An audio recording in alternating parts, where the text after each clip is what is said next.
design, but they put it also out to bid for the contractors, and basically they work with the same people. And we went for a walk. They had a good tour from the new building of the nursing home. So it was a long walk outside, and then we went inside, and we took some pictures from outside and also from the inside. And we're going to probably have the next meeting next month. They're going to make some sketches and send it to us May 20, and then we will pick someone for the design.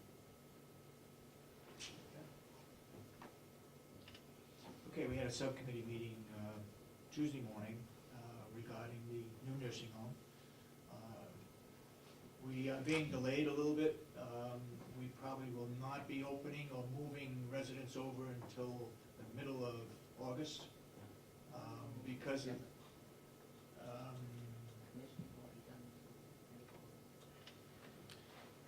yeah, what's holding us up? Well, there's several items. There's small items, but they're sort of delaying the opening of the nursing home because we haven't got the state. The state's overworked, and they can't give us a permit to open up one of the rooms over at the nursing home to put our pellet boilers inside. Anytime we change the nursing home, we have to get permission from the state to do that. And they're overworked, so they haven't had time to do that. Meanwhile, our boilers... Yes, sir? Could you explain that again, please? Okay.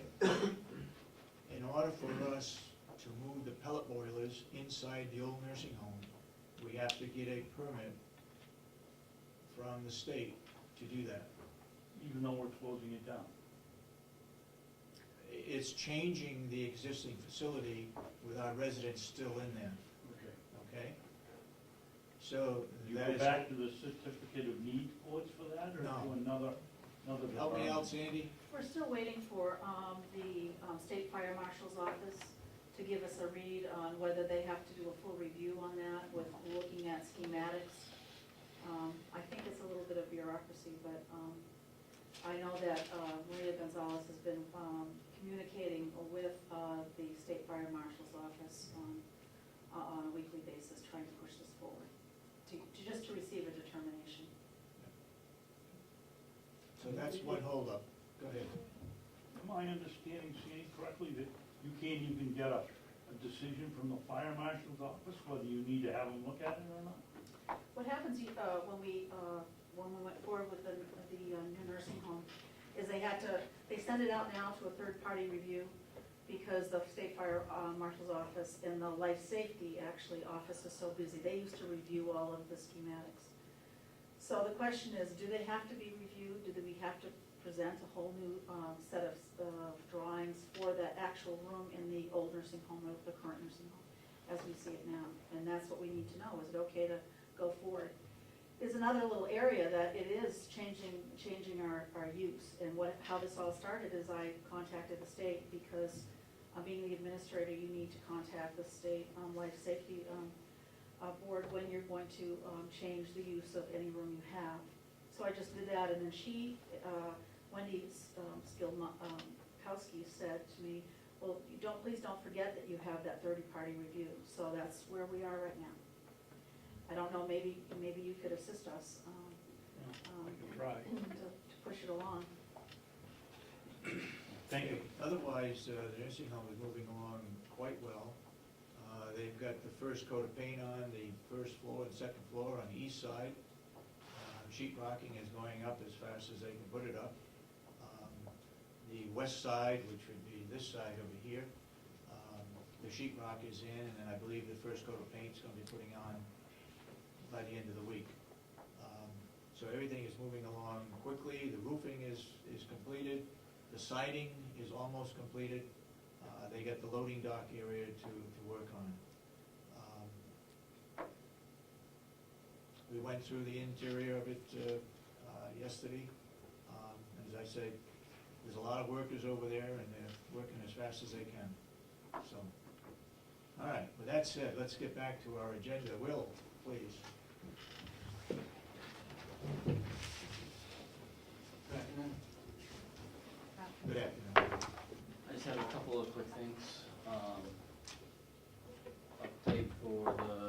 department. Last week I said we were working on some things. We got most of those fixed. A couple little springtime things that we spend most of our time on that department in the spring, kind of doing yearly things. So we still have little things going on there, but a lot of them are in good shape. For the water department, we've been continuing our education. We are required for our licensing, myself and one of the other employees, we have to have 20 credit hours per 2-year cycle, and the third employee just has to have 5. So we're almost there. I have the lesser employee done, and the other 2 of us are almost done with that. The maintenance department, we're looking at starting spring cleanup here. Hopefully the weather's going to cooperate with us. We'd like to do that. Last year we rented a sweeper to do parking lots, which was very effective. I came in, we rented it on a Friday evening, and I did it on the weekend pretty much by myself for the most part. Sunday we did have a crew come in and help, but it used to take 3 to 4 weeks to sweep everything by hand with push brooms. This has basically limited us to basically a weekend, which has made it a lot more efficient. So we're looking at doing that again this year.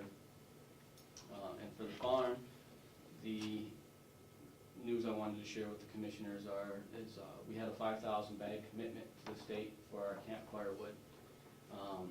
That translates into, at $2.75 a bag, that translates into $13,750 at the beginning of the year.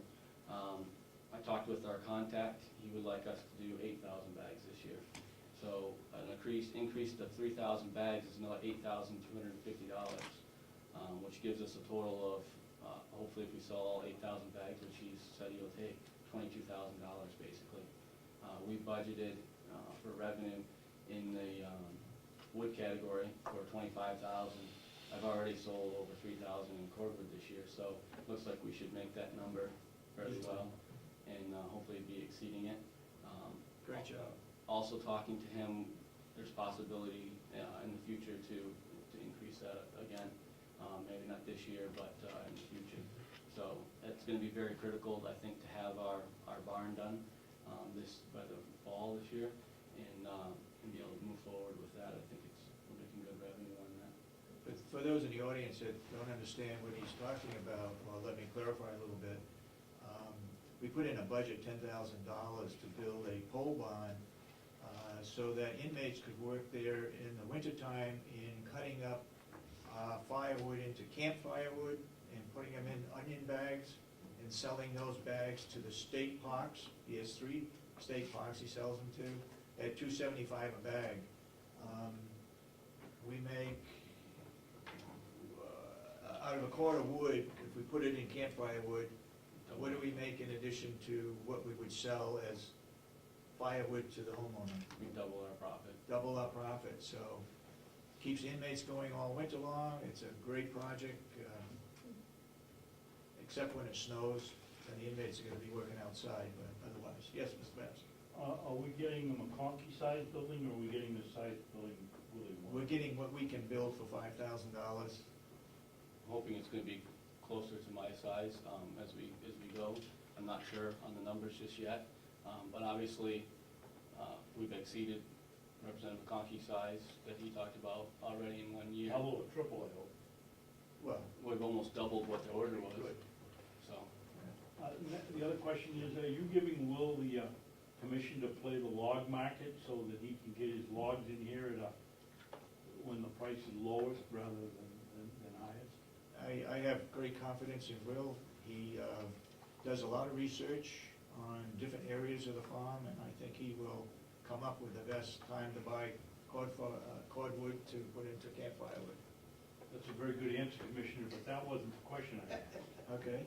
I asked you if you've given him permission or the freedom to go out and play the log market Well, and we through don't- his excellent ability to buy. You can Okay, make I that guess ability to I don't micromanage. buy. Okay.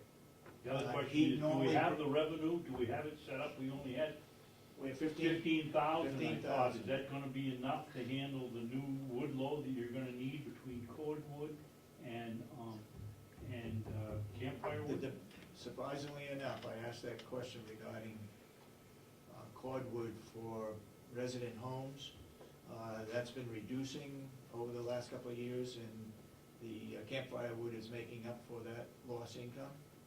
So I think he feels that we'll get by quite well with what he's doing with 15,000. 15,000 in our budget is to buy in firewood from loggers that are doing logging jobs around this area, and then the farm crew comes in log length, and then they buck it up into smaller pieces and resell it.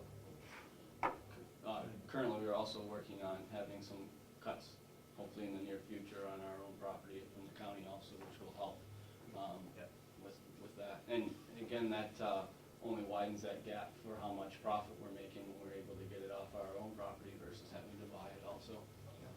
The last thing I wanted to talk to the commissioners about and ask is regarding, as we all know, that I put in for a livestock proposal.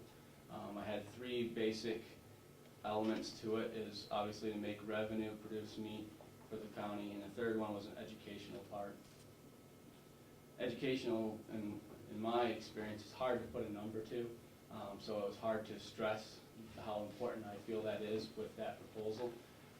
Unfortunately, budget, we weren't able to do it this year, but working with Russell Norton, the educator, I've asked him if we could do a educational on raising pigs, just a small little thing to give some classes. This summer we're having the farm day, so that would be one of the days I would be giving us talking about it, and we'd also plan 2 other dates to have people come down and observe this. It would be at no cost to the county. All I would be asking is to use a small portion of one of the barns that's not currently being used right now, and him and I would work together and do a presentation. Some of the things that's just a basic knowledge for a backyard person that wants to just raise some of their own meat, excuse me. I've laid out, actually I gave him things that I would want to talk about. He kind of put it more in an educational format, but these would be the basic things that I'd be giving a presentation on. Just common stuff that is common to those of us who raise animals, but someone new that would like to look into raising their own meat locally. These would be some things for them to know about, and there would be a cost analysis on it also, and just the basic things, basically. I think it's fantastic that we can use the county facility as an educational facility for residents of Carroll County, so I think it's a great idea. Mr. Madison? I know that you turned down going into the pig business. Does this preclude having 1 or 2 pigs here that you might start as piglets, so that by the time, whenever you want to put on your educational component, the pigs are here to... I'm not sure I get your question. What's your question? The question is, you took away the money for the pig business. He said we Does would. that preclude us from having 1 or 2 pigs here so that he could raise them and develop them in his educational program? My interpretation is it doesn't preclude that at all. All the delegation did was not fund it. They didn't say we couldn't do it. And it's not gonna cost, as he says, it's not gonna cost the taxpayers any money. He's buying the 2 pigs. He's gonna raise the 2 I pigs. volunteered to buy 1 pig. Oh, you did? Well, now you No, got I 3, said- Will. You got 3 now, okay? Keep them to it. I think what you're trying to say is if the county would buy a couple of pigs, but currently under the budget that happened, the budget was so tight, I wouldn't have that money just to do 1 or 2 pigs, what you're talking about, so I'm volunteering to provide those pigs and to pay for the equipment and the grain that's needed to do You're that. gonna raise them here and Right. just take them home. Right. That's fair enough. Plus the If you educational wanna raise portion. 3 out there, I'll kick in with you. You'll even kick in a third of the cost to raise them. There you go. No, I think it's wonderful. I mean, I do it's too. a shame that we have someone that's so willing to